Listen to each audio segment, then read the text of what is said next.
মানুষ জান্নাত থেকে পৃথিবীতে এসেছে। জান্নাতই মানুষের আদি ও আসল আবাসস্থল। সৃষ্টির সূচনাকালে আদি পিতা ও আদি মাতা জান্নাতেই বসবাস করতেন। শয়তানের প্ররোচনায় সুখ শান্তি অফুরন্ত নিয়ামতে ভরপুর জান্নাত থেকে বের হয়ে পৃথিবীতে আসতে হয়েছে মানুষকে।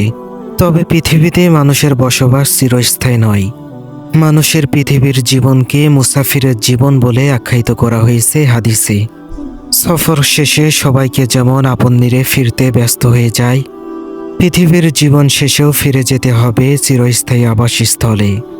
হযরত ইবনে উমর রাদিয়াল্লাহু আনহু থেকে বর্ণিত, তিনি বলেন, রাসূল সাল্লাল্লাহু আলাইহি সাল্লাতু ওয়াসসালাম একদা আমার দুই কাঁধে ধরে বললেন, তুমি এ দুনিয়াতে একজন মুসাফির অথবা পথচারীর মতো থাকো। ইবনে উমর রাদিয়াল্লাহু আনহু বলতেন, তুমি সন্ধ্যায় উপনীত হলে আর ভোরের অপেক্ষা করো না, এবং ভোরের উপনীত হলে সন্ধ্যার অপেক্ষা করো না। তোমার সুস্থতার অবস্থায় তোমার পীড়িত অবস্থার জন্য কিছু সঞ্চয় করো, এবং জীবিত অবস্থায় তোমার মৃত্যুর জন্য প্রস্তুতি গ্রহণ করো। নির্দিষ্ট সময় শেষে মানুষকে তার আসল ঠিকানায় ফিরতে হবে। তবে পৃথিবীর সফর শেষে সবাই নির্ভীককে ফিরতে পারবে না আপন ঠিকানায়।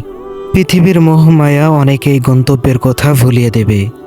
বিপথে গিয়ে অনেকেই চিরস্থায়ী সুখের বদলে দুঃখে কষ্ট ভরা জাহান্নামের অধিবাসী হবে। আসল ঠিকানা জান্নাতে ফিরতে পারবেন কারা, এ বিষয়ে পবিত্র কোরআনুল কারিমে আল্লাহ তাআলা বলেছেন, যারা ঈমান এনেছে এবং সৎ কাজ করেছে তাদের শুভ সংবাদ দিন। তাদের জন্য রয়েছে জান্নাত, যার তলদেশে নদী প্রবাহিত হয়েছে।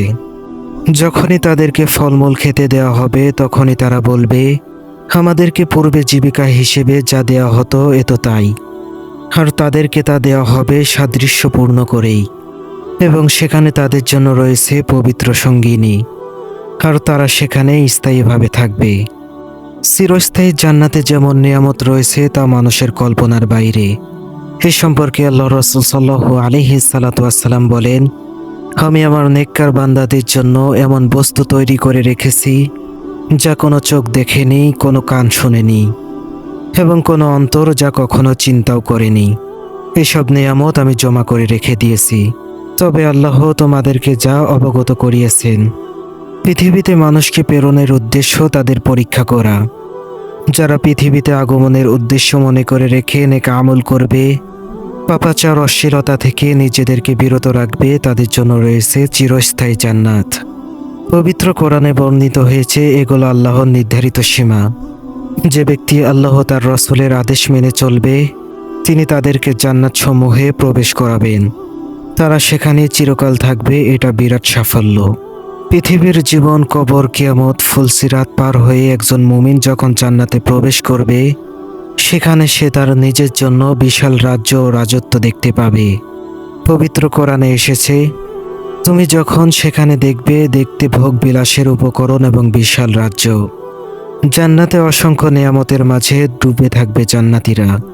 সেখানে কোনো দুঃখ থাকবে না তাদের জন্য, যা ইচ্ছা তাই খেতে পারবেন।